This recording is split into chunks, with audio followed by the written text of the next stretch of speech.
I thought I knew everything about my son, until that night. His hand brushed mine as the music played, and the way he looked at me wasn't just admiration. For the first time, I felt like more than just a mother, something I hadn't allowed myself to feel in years. What happened next in the quiet warmth of our living room changed the bond we shared forever. It had been years since I felt anything more than the daily grind of motherhood. My days were filled with work, chores, and making sure my son Julian had everything he needed to pursue his dreams. At just 19, he had already carved a name for himself as a bachata dancer, a craft he had mastered with a passion and elegance that left me in awe. Watching him practice in the living room was like witnessing art in motion, his every move a blend of discipline and freedom. Julian wasn't just a dancer, he was my pride and joy. After his father passed away when he was just a boy, it had been the two of us against the world. I dedicated my life to being both a mother and father, pushing aside my own desires and passions to make sure he could thrive. Yet, seeing him so confident, so full of life, reminded me of a version of myself I had long buried, a young woman who once danced under the same spotlight, feeling the rhythm course through her veins. But that was another lifetime. The woman I saw in the mirror now was a far cry from the one who used to move with such freedom and grace. My days of wearing sequined dresses and losing myself to the music had faded into a fog of distant memories. I tell myself that it didn't matter anymore, that my job was to be his biggest supporter, not to revisit a past that felt like a dream. That evening, Julian was stretching in the corner of the room, the glow of the street lamp outside casting long shadows against the hardwood floor. The soft hum of the heater filled the air, but I barely noticed it over the sound of his music. He caught my gaze and smiled, a boyish grin that reminded me of the little boy who used to climb into my lap for bedtime stories. "You still remember how to dance, don't you, Mom?" he asked teasingly. I laughed, shaking my head. "It's been years, Julian. I wouldn't even know where to start." "Come on, it's like riding a bike," he said, extending a hand. And for the first time in a long while, I let myself take it. As the music started, Julian guided me with a confidence that made me feel both comforted and self-conscious. His hand rested gently on my waist, and his steps were so assured that I had no choice but to follow. The rhythm of the bachata filled the room, pulling me into a memory I had long abandoned. Yet, as we danced, something unfamiliar began to stir, a mix of nostalgia and an unshakable unease. Julian's teasing smile and encouraging words pushed me to let go of my inhibitions, but there was something about the way his eyes lingered on me that felt different. Not wrong, exactly, but enough to make me question why my heart was racing. "You've still got it, Mom," he said, his voice warm and full of pride. But the sincerity in his tone sent a shiver down my spine. I tried to laugh it off, brushing away the thoughts that threatened to cloud this rare moment of joy between us. "You're just saying that because you're my son," I replied, attempting to shift the mood back to light-hearted banter. He twirled me out and back in, his grip firm yet gentle, and for a brief moment, I was struck by how much he had grown. He wasn't the little boy who used to cling to my leg at the grocery store or fall asleep on the couch after a long day at school. Julian was a man now, strong, confident, and undeniably charismatic. And that realization unsettled me more than I cared to admit. As the evening went on, Julian became bolder in his encouragement. He insisted I change into my old red dress, a relic from my performing days. I hesitated, laughing off his suggestion, but he pressed on. "Please, Mom. Do it for me. I want to see you shine like you used to." His words were simple, but they held a weight that I couldn't ignore. Against my better judgment, I went upstairs and slipped into the dress. The fabric hugged my body in a way I hadn't felt in years, and as I looked in the mirror, a woman I barely recognized stared back. Elegant, vibrant, alive. Was this really me? Or was I just trying to live up to Julian's vision of who I used to be? When I came back downstairs, Julian's reaction was immediate and unmistakable. His eyes widened, and he let out a low whistle, the kind of playful gesture that would have made me laugh under normal circumstances. But tonight, it only heightened the strange tension building between us. "You look stunning," he said, his voice softer now, almost reverent. I felt my cheeks flush as I tried to laugh it off, but his gaze didn't waver. "To tonight," he said, raising a glass of mulled wine. to passion, laughter, and dance.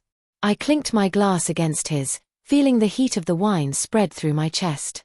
But it wasn't just the wine. It was the way he looked at me, the admiration in his eyes tinged with something I couldn't quite place. As the music started again, Julian extended his hand with a dramatic flourish. "Shall we?" I hesitated for a fraction of a second before placing my hand in his. "You're incorrigible," I said, trying to inject some levity into the moment. But as we moved together across the living room, the lightness in my voice began to falter. Julian's movements were fluid and assured, his hand resting lightly at my back as he guided me through each step. He encouraged me to let go, to stop overthinking, and to feel the music. And somehow, I did. With every turn and dip, the boundaries between us seemed to blur. Was this just a dance? Or was it something more? By the time the final notes of the evening played, I was breathless, not just from the exertion, but from the emotions swirling in my chest. Julian dipped me one last time, his grip steady and secure, and as I looked up at him, I realized I wasn't sure where we stood anymore. The glow of the street lamp outside cast long shadows on the walls as Julian poured another glass of wine. I had changed back into my slippers and settled on the couch, hoping the comfort of the familiar would calm my restless thoughts. But Julian was relentless in his charm, his every gesture filled with a confidence that made it hard to resist his requests. "You can't just sit there after a performance like that," he teased, his grin both playful and serious. "We're not done yet." I laughed nervously, shaking my head. "Julian, I'm not a performer anymore. That part of my life is over." "Then let's bring it back, just for tonight," he said, his voice low and persuasive. His hand rested on my shoulder, warm and steady. The touch sent a ripple through me, one I quickly tried to dismiss. "You've still got it, Mom. Let yourself feel it." There was something in his tone, a mix of admiration and something unspoken, that made it impossible to say no. Reluctantly, I allowed him to lead me back to the makeshift dance floor. This time, he dimmed the lights, creating an atmosphere that felt almost intimate. The soft notes of another Barchetta song filled the room, and Julian reached for my hand. "You follow, and I'll lead," he said, his voice a mixture of command and encouragement. His eyes met mine, and for a moment, the rest of the world seemed to fade away. As we moved together, the boundaries that had always defined our relationship began to blur. His hand on my waist was firm but gentle, guiding me with a precision that left no room for doubt. The way he looked at me, intense, focused, yet undeniably warm, made it hard to focus on the steps. "You're holding back again," he said, his voice tinged with amusement. "Relax. Let the music take over." "I'm trying," I murmured, my breath catching as he pulled me closer for a turn. "But you're making it impossible to think." "Good," he replied with a wink. "Stop thinking. Just feel." I wanted to laugh, to brush it off as his usual teasing, but there was a weight to his words that I couldn't ignore. His hand lingered at my back, his touch both grounding and electrifying. As the music swelled, he spun me out and pulled me back in, his grip strong and sure.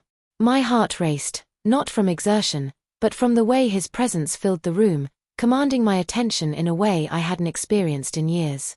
The next song started, slower and more sensual, and Julian didn't hesitate to draw me even closer. His movements were smooth and deliberate, his lead unyielding. I could feel the heat of his breath near my ear as he whispered, "You're doing amazing. I'm proud of you." The sincerity in his voice was disarming, and for a moment, I let myself believe it. I let the music guide me, let the rhythm seep into my veins, and let the memories of who I used to be resurface. The laughter and joy I had buried for so long began to rise, filling the room with an energy that was both exhilarating and terrifying. "See," Julian said, his voice softer now. "You've still got it." "You're too kind," I replied, my voice barely above a whisper. His gaze didn't falter. "I mean it." The song ended, but Julian didn't let go. He stood there, holding me in his arms, his eyes searching mine as if trying to read my thoughts. The silence between us was heavy, charged with an energy I didn't know how to navigate. "Julian," I started, my voice trembling. He stepped back slightly, but his hand remained at my waist. "What is it?" "I think we've danced enough for one night," I said, forcing a laugh to break the tension. But my attempt to lighten the mood felt hollow, even to me. Julian hesitated, his expression unreadable, before finally letting me go. "All right," he said, his voice softer now, almost hesitant.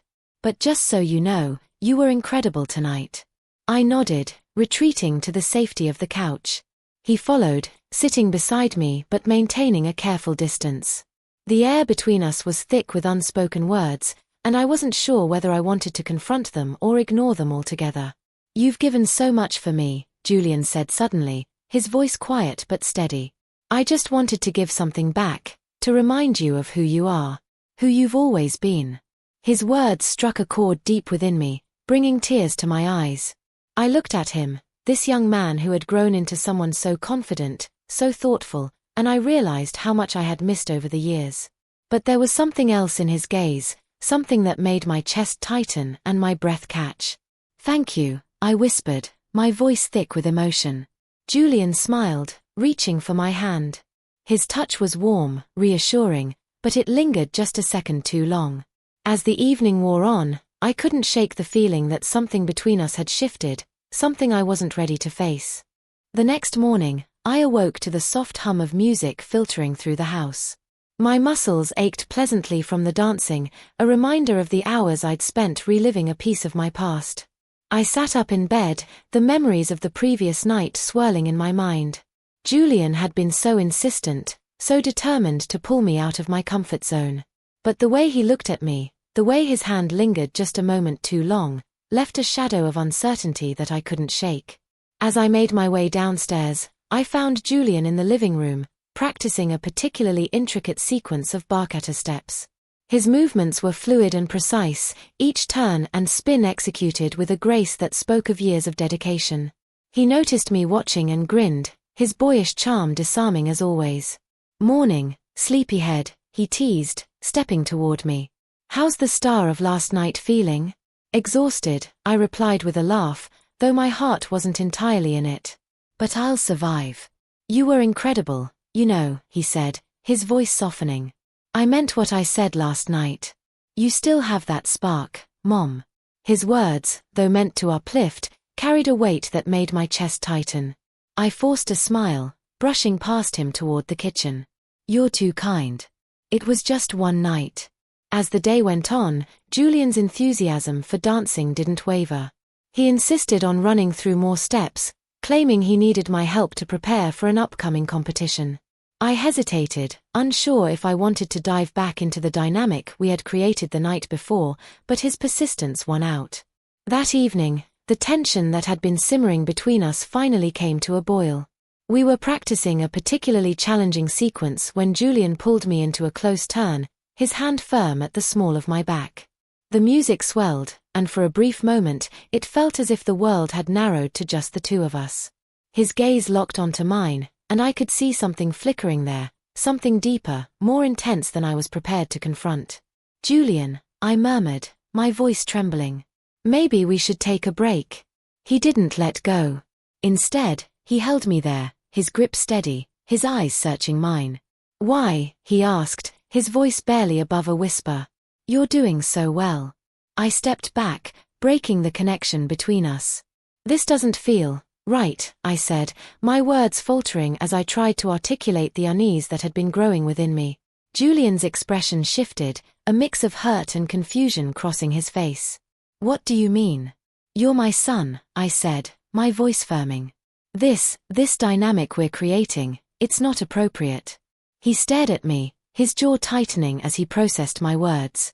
"Mom, I'm not trying to make you uncomfortable," he said, his tone earnest.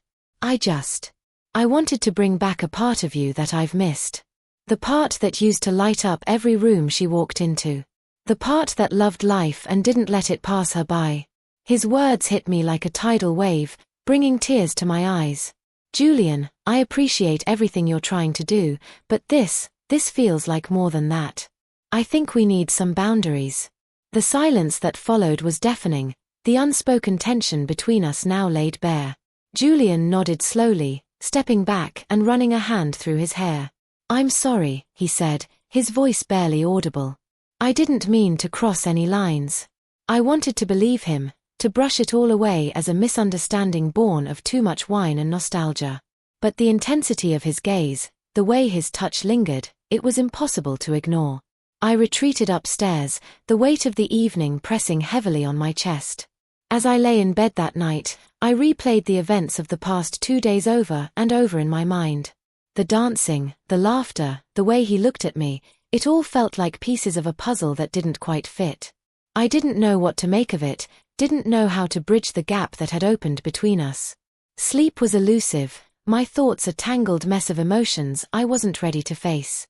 The next morning, Julian was uncharacteristically quiet. He avoided my gaze as we went about our morning routines, his usual chatter replaced by a heavy silence. I wanted to reach out, to find the words that would make things right again, but I didn't know where to start. As the day wore on, the distance between us only grew. Julian spent most of the day in his room, the muffled sound of music the only indication that he was still there. I busied myself with household tasks, hoping the mundane rhythm of cleaning and organizing would steady my racing thoughts. By evening, I couldn't take the silence any longer. I knocked on Julian's door, waiting for his quiet come in before stepping inside. He was sitting on his bed, his phone in hand, but he set it aside as I entered. "Julian," I began, my voice soft. "We need to talk." He nodded, his expression guarded. "I know." I sat down beside him, the distance between us feeling both too much and not enough. "I don't want to lose what we have," I said, my voice trembling. "But I think we need to be honest with each other about what's happening here." Julian's eyes met mine, his gaze heavy with emotion. "I didn't mean to make things complicated," he said, his voice thick. I wanted to show you how much you mean to me. How much I admire you." I nodded, tears brimming in my eyes. "And I appreciate that, more than you know. But we need to find a way to reconnect without crossing any lines. You're my son, Julian. That's a bond that means everything to me." The words hung in the air, a fragile truce between us. Julian reached for my hand, his grip gentle but firm. "I understand," he said, his voice steady. "I never wanted to hurt you. I wanted you to see yourself the way I see you. Strong, beautiful, and deserving of so much more." I squeezed his hand, a small smile breaking through my tears. "And I'll always be grateful for that. But we need to move forward with clear boundaries, for both our sakes." Julian nodded, his expression softening. "Agreed." As I left his room that night, I felt a mix of relief and sorrow. The tension between us wasn't gone, but it was acknowledged, a step toward healing what had begun to fray. For the first time in days, I felt a glimmer of hope that we could find our way back to the relationship that mattered most. The days that followed were a delicate dance of their own, though this time without music to guide us. Julian and I tiptoed around each other, trying to reclaim the rhythm of our relationship while carefully avoiding the landmines of unspoken tension. Conversations were polite but clipped, and the warmth that had always defined our bond felt muted, replaced by an uncomfortable restraint. I threw myself into work, hoping the structure of my daily routine would drown out the echo of Julian's words and the lingering weight of his gaze. At night, I would sit by the window, watching the snow fall and trying to convince myself that time would mend the rift between us. But the truth was harder to face. I wasn't sure how to repair what had been broken, or if it could ever be the same. Julian, for his part, seemed equally unsure of how to proceed. He spent more time out of the house, rehearsing with his dance team or meeting friends. When he was home, he would retreat to his room, emerging only for meals or brief, awkward exchanges in the kitchen. The easy camaraderie we had once shared felt like a distant memory, and every attempt to bridge the gap seemed to falter before it even began. One evening, as I was cleaning up after dinner, Julian appeared in the doorway of the kitchen. He looked hesitant, his hands shoved deep into the pockets of his jacket, as if unsure whether to stay or retreat. I turned to face him, bracing myself for whatever he might say. "Mom," he began, his voice quiet but steady. "I've been thinking about what you said. About boundaries." I nodded, setting down the dish towel. "And I think you're right," he said, stepping further into the room. "I've been crossing lines without realizing it. I just wanted to bring us closer, But I see now that I might have pushed too hard. His admission caught me off guard, and for a moment, I didn't know how to respond. The vulnerability in his voice, the sincerity in his expression, it was a side of Julian I hadn't seen in a long time. I appreciate you saying that, I said finally, my voice soft. I never doubted your intentions, Julian. But I think we both need to take a step back and focus on what really matters. He nodded, his gaze dropping to the floor. I just didn't want to lose you, he said, almost to himself. You've always been my anchor, and I guess I didn't realize how much I needed that until I felt like I was losing it. His words hit me like a blow, and I felt tears sting my eyes.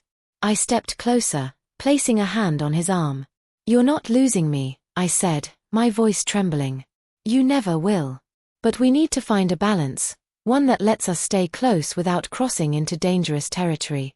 Julian nodded again, his shoulders relaxing slightly as the tension between us began to ease.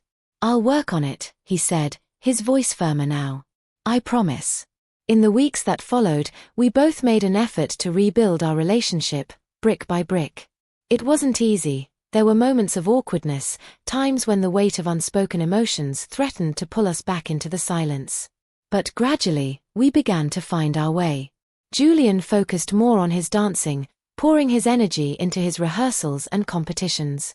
He stopped asking me to join him on the dance floor, though I could see the occasional flicker of longing in his eyes. I, in turn, threw myself into projects around the house, reclaiming pieces of myself that had been lost in the shuffle of motherhood and grief. It was a slow process, but it felt like progress. One evening, as we sat together on the couch, Julian turned to me with a small smile. I've been thinking, he said, his tone cautious, about everything that's happened. And I think I'd like to see you dance again, on your own terms, not because I pushed you. I hesitated, unsure how to respond. The idea of returning to the dance floor, even in a small way, was both exhilarating and terrifying. But the sincerity in Julian's gaze, the way he seemed to truly understand the importance of boundaries now, made me consider it. Maybe someday, I said, offering him a tentative smile. But for now, I think I'm happy just cheering you on. His smile widened, and for the first time in weeks, I saw a glimmer of the easy connection we had always shared. Fair enough, he said, leaning back against the couch. But when you're ready, I'll be there. In that moment, I realized that healing wasn't about erasing the past or pretending it hadn't happened. It was about facing it head-on, acknowledging the mistakes and missteps, and choosing to move forward with a deeper understanding of each other. Julian and I weren't perfect, and we never would be. But we were learning, together, how to navigate the complexities of our relationship and build something stronger in its place. As the snow continued to fall outside, I felt a small flicker of hope take root in my chest. We had faced the storm, and though the path forward wasn't entirely clear, I knew we would find our way. Together. In the weeks that followed, Julian and I began to rebuild the foundation of our relationship. It wasn't perfect, but it was honest. There were moments when the tension would creep back in, moments when I'd catch myself second-guessing our every interaction. But each time, we worked through it, talking openly, setting clear boundaries, and learning to respect the space we both needed. I found myself reflecting often on what had transpired. The closeness we had shared, the blurred lines, and the emotional weight of it all, it was a lot to process. But as the days turned into weeks, I began to see the lessons hidden within the chaos. Julian wasn't just my son, he was an adult navigating his own complexities, his own needs, and his own vulnerabilities. And I was more than just his mother, I was a woman who had allowed herself to lose touch with who she once was. Through all of it, one thing became clear: love, even the purest kind, could be complicated. It could test boundaries and force us to confront parts of ourselves we'd rather ignore. But it could also heal, bringing light to the darkest corners of our hearts if we were brave enough to face it. One evening, as we sat together watching a movie, Julian turned to me with a small smile. You know, he began, his tone light, I think we've both learned a lot these past few weeks. I chuckled softly, nodding. You're not wrong. It's been eye-opening, to say the least. He leaned back against the couch, his expression thoughtful. I've realized how much I've taken you for granted. You've always been there for me, no matter what, and I guess I just wanted to find a way to give some of that back to you. I didn't mean to cross lines. His honesty took me by surprise, and I felt a pang of emotion rise in my chest. I know, I said softly. And I appreciate everything you've done for me, more than you know. But I think the best way you can give back is by focusing on your own path, your own dreams. That's all I've ever wanted for you. He nodded, his gaze steady. And I want the same for you, Mom. I want you to find that spark again, to do the things that make you happy. His words stayed with me long after the movie ended and Julian retreated to his room. I found myself thinking about the life I'd built, the sacrifices I'd made, the passions I'd buried, and wondering if it was time to reclaim some of those lost pieces. Dancing had once been my sanctuary, a place where I could lose myself in the rhythm and feel truly free. Maybe it was time to find that again, not for Julian or anyone else, but for me. The next morning, I dug out my old dance shoes and placed them by the door. It wasn't a promise or a plan, but it was a step, a reminder that the life I had put on hold could still be waiting for me. Julian noticed them as he passed by, a small smile tugging at his lips. He didn't say anything, but the understanding in his eyes spoke volumes. As the days turned into months, Julian and I found our way back to a more balanced dynamic. He continued to pursue his passion for dance with renewed focus, and I began to explore hobbies and interests I had long neglected. The bond between us remained strong, but it was healthier now, rooted in mutual respect and a deeper understanding of each other's boundaries. Looking back, I realized that the experience had been a turning point for both of us. It forced us to confront our vulnerabilities, to have difficult conversations, and to grow in ways we hadn't expected. It wasn't easy, and it wasn't without pain, but it brought us closer in a way that felt more authentic. The lesson was clear: love is messy, imperfect, and sometimes uncomfortable. But it's also resilient. It can survive mistakes, missteps, and misunderstandings if we're willing to face them with honesty and grace. For Julian and me, it became a foundation not just for our relationship but for the lives we were building separately and together. And as I laced up my dance shoes one quiet afternoon, I realized that the most important relationship I had reclaimed was the one with myself. If you've ever faced a moment where love, boundaries, and identity collided, share your thoughts in the comments below. I'd love to hear your perspective. Don't forget to like this video and subscribe to our channel for more stories that will keep you thinking long after they're over. And stay tuned for next week's tale. You won't believe the secrets it reveals.